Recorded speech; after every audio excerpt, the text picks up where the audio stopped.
Hi all BlueBrixx fans, welcome to BlueBrixx Studio. I am Joe. And I'm Ross. And today we're showing you the world tour to our home country. Well, your home country and partially mine.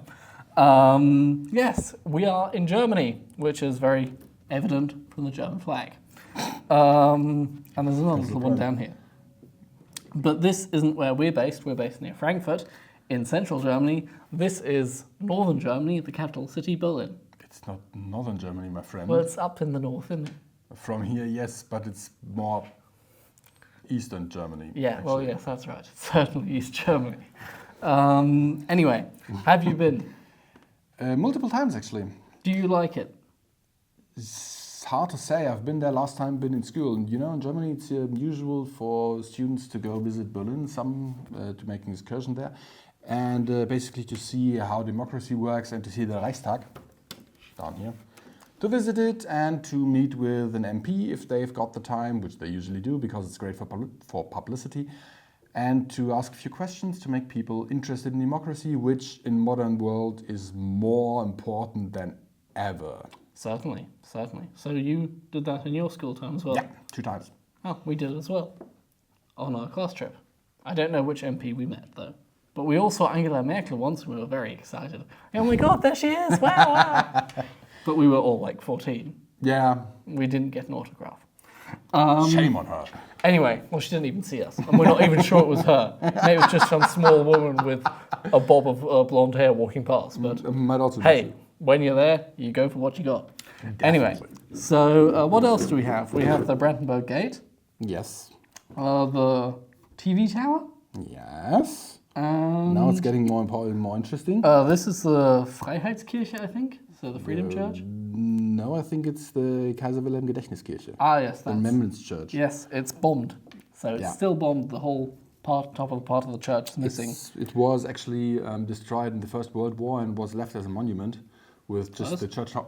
Yeah, first. Oh wow. With just the church tower standing with its roof caved in, which is why it's also called the Hollow Tooth. Didn't know that. It's right next to the Ritz-Carlton Hotel. I do know that. Then we've got the Berlin Bear. Yep.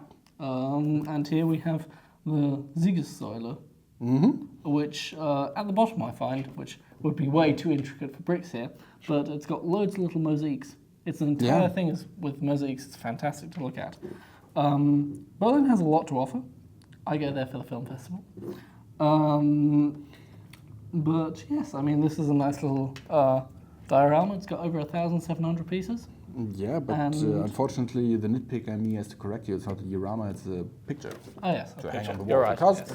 as you can see, you've got here little elements where you can hang it on the wall. And it's rather flat. Yeah, so it looks like a nice picture. Mural, picture, one of the two. So yes, this is what we certainly have for Germany. One of the sets. Yeah. All right. Yes, so it's a nice thing to hang up in your room if you want to be remember your time in Berlin for a bit longer while you're building it. Exactly. All right. And speaking of for a bit longer while you're building something, Germany is also famous for something else. Exactly. Germany's famous for lots of things. Germany's famous for a lot of things, but for that one especially. Yes. Because apparently foreigners think that our trains are punctual. Spoiler alert, they aren't. Not by a long shot. What was the recent statistic? 63% of them are late. Wouldn't surprise me. I think it constantly was increasing over the past year, 1% more per year. They were late. Might be related to the manager salaries. Oh, that's true. They get a lot of money, even if their trains are late. Especially if their trains are... I'm actually not sure how that works. But you see, for Germans, complaining about the lateness of the German railway services is akin to Brits complaining about the weather. Yeah, I'd say that. And if you ever need an opening for a conversation, you just go, oh, the German railway again. And the next person in the pub or wherever beside you, I'm sure he or she has got another story of lateness or cancellations or just general trainee unpleasantness to tell and to share. Yes. So, although people think they're on time, I quite enjoy train travel. I actually enjoy it a lot. I've done it for years now. And that's why I chose this set. because this is the first experience, let's say, I'd had with trains. I'm so sorry Because about this is an S-Bahn, a Schnellbahn, so a quick train, Mm-hmm. which is a bit ironic. So it's not very quick and it's not always on time. But it is a quick train. And there are 19 cities and counties that use these types of quick trains. They do look a bit different in some places, but this red, white with a tad of yellow, I think, here. Yeah, for the first class. Ah, yes, first class, €7 extra.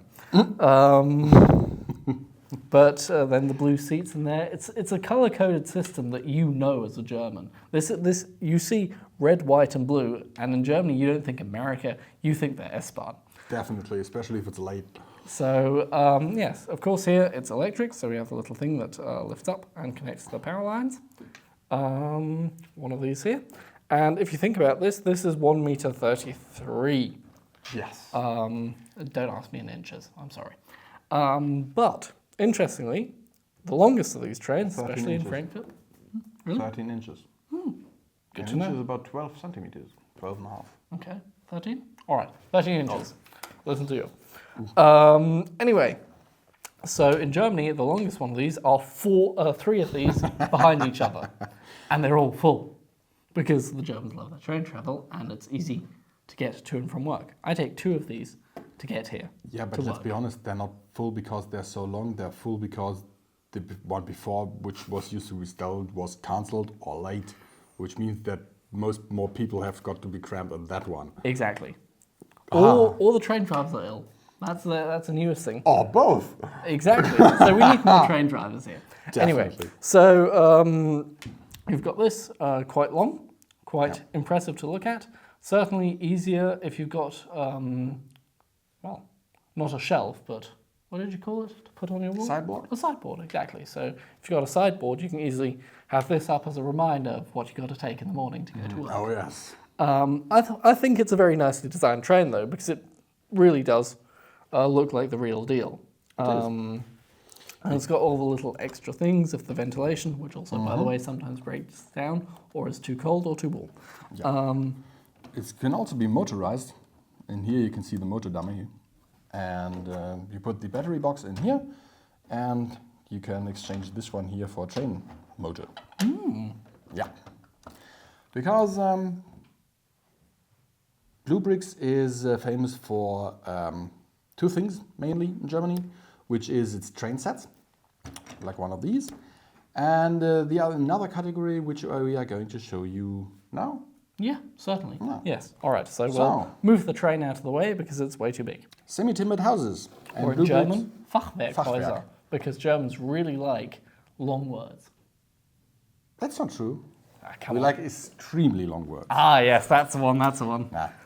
And this is one of these examples from the sets, which is a medieval baking house. Because to our dear American viewers, in the Middle Ages, when we were around, the villages had a baking day, which means that the baking house was fired up. There's a big oven in there, usually. I can show you that by removing the chimney. We've got a big baking oven which was heated by firing it with wood, and then the entire village baked their bread in there. And this is one of them.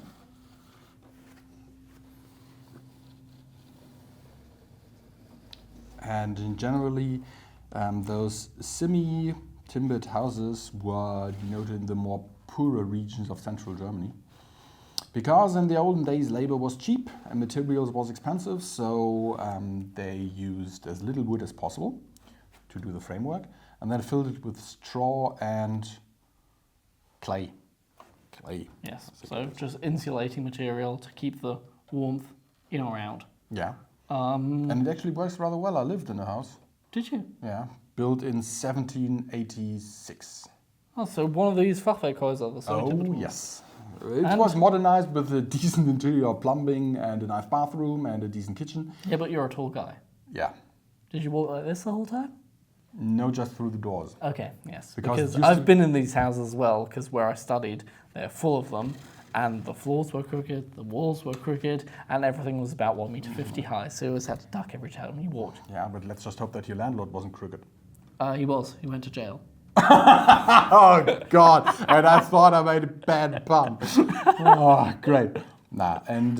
Well, one of them did. The other one was perfect. Wonderful landlords.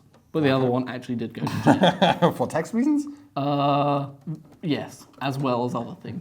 Oh, great. Let's not dwell on that one. No. Now, but you can see this one here is symbolic for our sets, or medieval sets, which is that they're very detailed, very intricate, and trying to be very accurate, very historically accurate. Right. Lots of stuff to discover. Okay.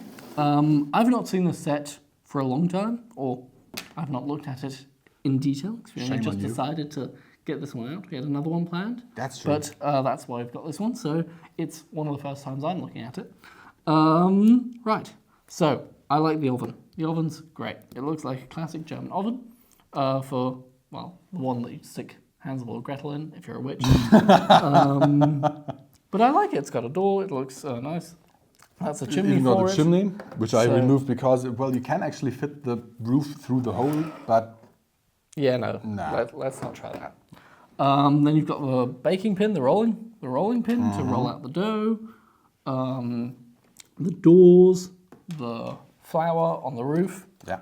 So a little hatch where you can put it up. Oh, Yeah. nice. Yeah. And then here you've got the thing to stick the bread in. Let's see.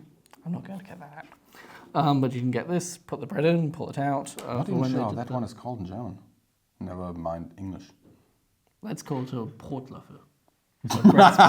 Bread spoon. Oh, Yeah, bread let's spoon. call it a bread spoon. If you know better, just please correct us down below in the comments. We'll take English and German corrections. Yeah. And for all other international audiences, we'll take your word for that as well. Exactly. It's only a matter of time before we start doing this in Spanish.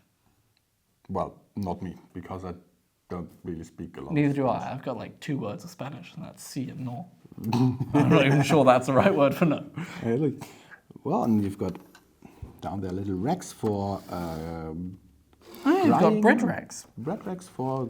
So when the breads come out of the oven, they are hot, who would have guessed? And so they need little racks to cool down. Yeah, so, and then, I mean, warm bread is great. Warm bread is great. God. Fantastic. Warm German bread, fresh out there. Ooh, yes. Let's be honest, there's nothing better than German bread. If you want to get rich as a German, not in Germany, go somewhere and open a bakery. A German bakery. A German bakery. You're going to make a killing, because I don't know why every other country has so much problems producing decent bread. I don't know. I honestly don't know. It's probably because the Americans like their white bread, which I do like as well. Don't get me wrong. I live in Germany, but I do like white bread as a quick snack in between. Great. Yeah, but it doesn't really feed you. It's just empty, fluffy weightlessness. Yes, and the proper German bread is nice. I will agree with that. It is very tasty. I have it every day as lunch. So, here, what I also like is the little wood area. So you've got the wood storage to fire up the oven. Yeah, so it's a small set. I mean, as you can see, it's not much really bigger than palm of my hand, but it fits a lot in. And would you call it modular? Sort of. Usually modular buildings, you can lift off the entire story. Okay.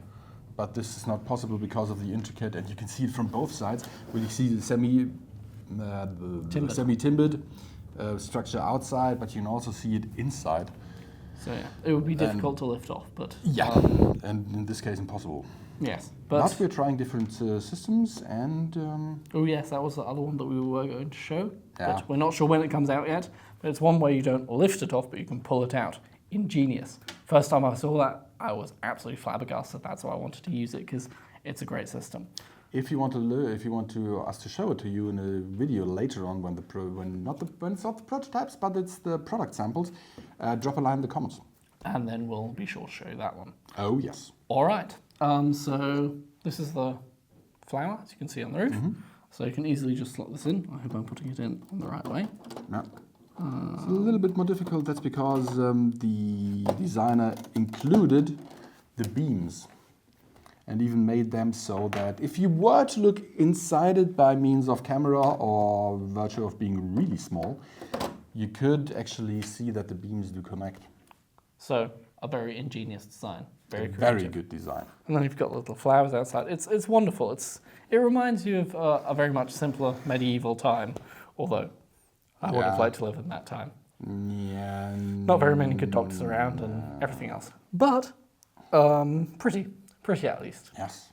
And there are still loads of these houses in Germany. So come to Germany, walk around, and you'll see them. Place where I studied in Marburg, it has got loads of them, entire street filled with them. Yeah. So you see them all around in Germany, even in big cities. So it's very classic German. That's why we decided to include it. The semi-timbered houses. All right. Well, that concludes our trip. That concludes our trip to Germany. Well, your trip to Germany. We live here. Yeah. So, exactly. But our virtual trip. You're right about that one. All right. Well, where do you think we're going to go next? Would you like us to go next? Yeah. Drop a line in the comments. And yes, we'll see you next time. Yes, we do. And remember, you can never have enough bricks. So what's stopping you from getting more? Have fun building them. Have a good day. Goodbye. Goodbye.